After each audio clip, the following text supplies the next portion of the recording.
आज आपण पारंपरिक पदार्थ बनवत आहोत। त्यासाठी काय काय साहित्य घेतलेले आहे ते पुढे पाहूया। नमस्कार सर्वांना, कसे आहात? मस्त ना? मस्त असायलाच पाहिजे। आज आपण हुलग्याच्या पिठाची शेंगुळी बनवतोय। हे पुण्याकडचा पारंपरिक पदार्थ आहे। तर पीठ हे मी बघा दळून घेतलेलं आहे, हुलगे आणून, म्हणजे त्याला कुळीत बोलतात ना। याच्यामध्ये मिरची पावडर टाकायची आहे। तर ही 2 चमचे मिरची पावडर आहे आणि जिरी अर्धा चमचा। लसूण मी टेचून घेतलेला आहे, गावठी लसूण आहे। आणि मीठ टाकायचे चवीप्रमाणे। 1 चमचा मी मीठ घेते इथे। थोडीशी हळद,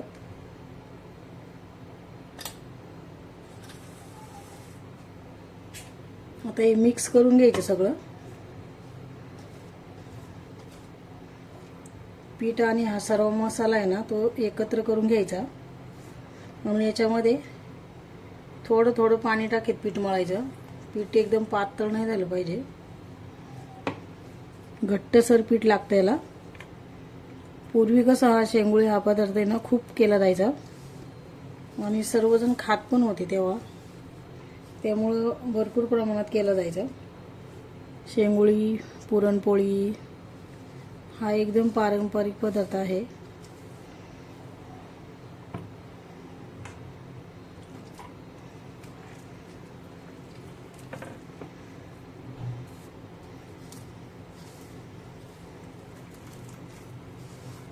पीठ आहे ना जरा चिकट असतं, त्यामुळे हाताला चिकटतं थोडं। आहे बघा, गव्हाच्या पिठासारखं याला चिकटपणा असतो या पिठाला।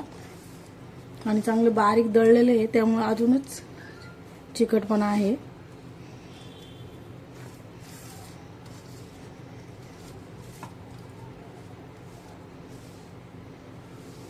पाणी पण थोडं थोडंच ओतायचं, नाहीतर एकदम ओतलं तर मग पातळ होण्याची शक्यता असते।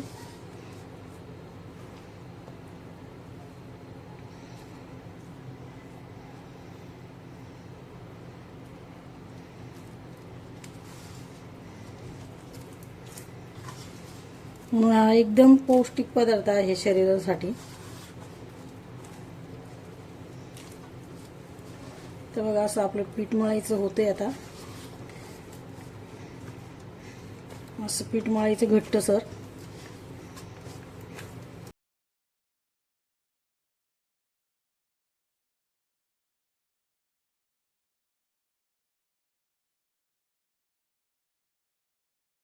बघा असं आपलं पीठ मळून झालेलं आहे। बघा या पद्धतीत पीठ मळायचं। आता याला 15-20 मिनिटं भिजू द्यायचं आहे। याच्यावरती झाकण ठेवायचं, नाहीतर मग वरून असं कडक होतं।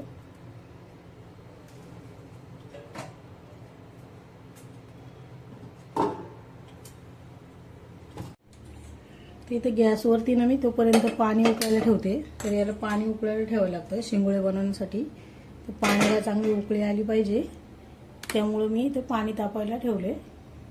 पाणी असं उकळी आली का तर मग आपण ते शेंगुळे बनवायला सुरुवात करणार आहोत। तर हे बघा पीठ आपलं चांगलं भिजलंय। तर आता आपण याची शेंगुळी बनवायला घेऊया। हे बघा असं भांडं घ्यायचं। तर मी असा डब्बा घेतलाय आणि हे पाणी आहे ना, याच्यामध्ये असं हात पाण्याचं लावून हे असं पीठ घ्यायचं। थोडासा गोळा घ्यायचा,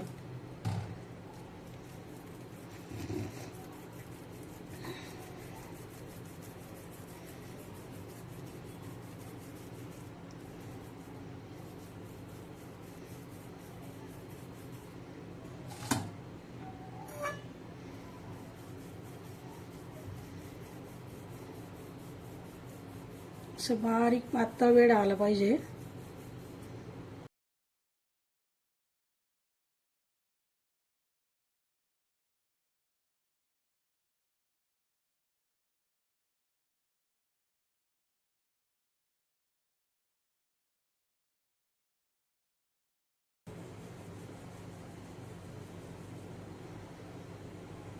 हे बघा, असा आपला आता वेढा पूर्ण झालेला आहे.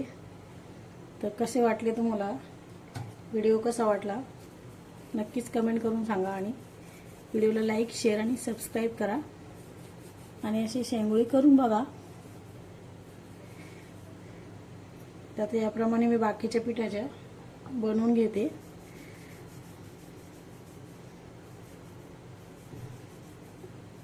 तर हातावरती पण जास्त पाणी नाही लागलं पाहिजे, नाही तर मग ते हाताला आपलं पीठ चिकटत राहतं.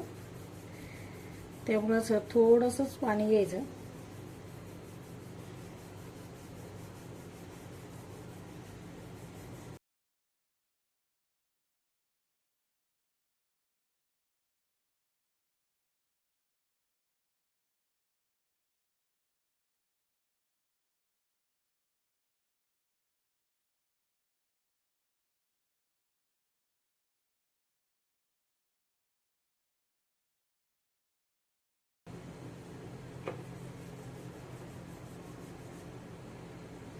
बघा, खूप मोठा वेढा झाला हा.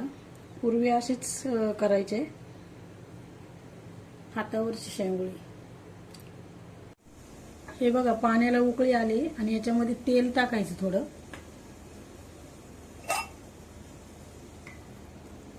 शेंगोळी याच्यात शिजायला टाकली ना तर मग उतू जात नाही तेल टाकल्यावर. अशी उकळी ना याच्यातच हे सोडायचंय बघा.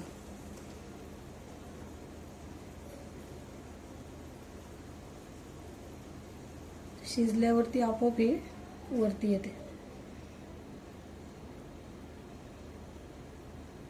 हे बघा, आता हे पहिले आपण वेडे टाकलेले आहेत ना ते शिजत आलेले आहेत. आणि आता हे दुसरे वेडे टाकायचे.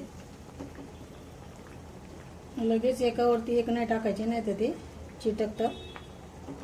हे बघा, आणि याच्यात अजून थोडं पाणी लागलं ना तर पाणी गरम करून टाकायचं.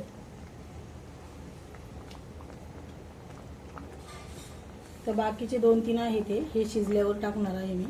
तर बघा, आपली शेंगोळी बनून झाली आहे, शिजायला ठेवली. आता हे पीठ जे आहे ना थोडंसं पीठ घ्यायचं आणि हे पीठ पाण्यात कालवायचं, मिक्स करायचं असं पाण्यामध्ये.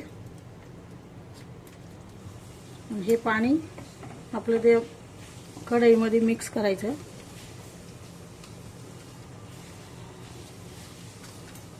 बघा, ही शेंगोळी शिजायला लागली नाही की आपोआप अशी वरती येते. तर ती अशी वरती आल्यावर समजायचं शिजली आहे. आता हे पाणी आपण बघा मिक्स केले ना ते पीठ ते याच्यामध्ये ओतायचं. याने घट्टपणा येतो. ते वरतून असे बघा कोथिंबीर टाकायची.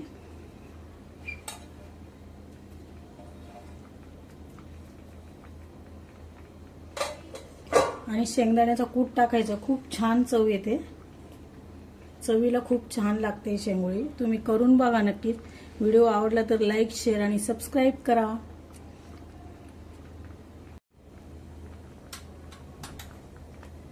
हे बघा, हा शेंगदाण्याचा कूट टाकायचा.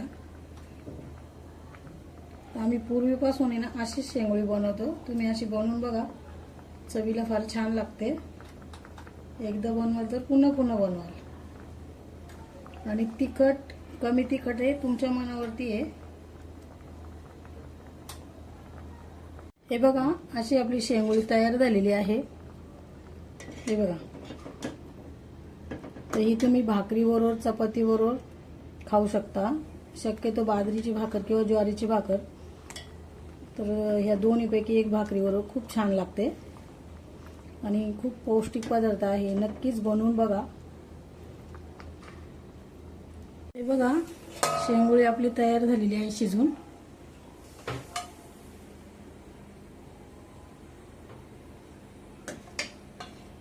हे बघा, पूर्णच्या पूर्ण बेडा निघालेला आहे. एक सुद्धा बेडा तुटलेला नाहीये.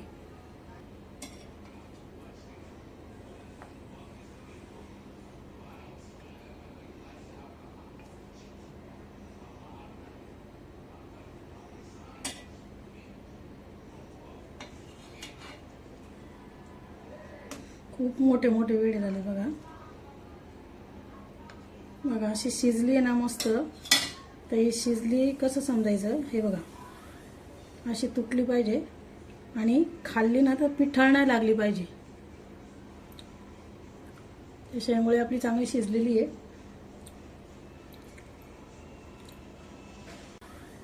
अशी तुटली पाहिजे आणि खाल्ली ना तर पिठाळ नाही लागली पाहिजे.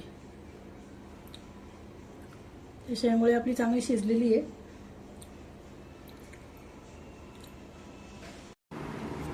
तर मंडळी, तुम्हाला ही रेसिपी कशी वाटली नक्कीच कमेंट करून सांगा.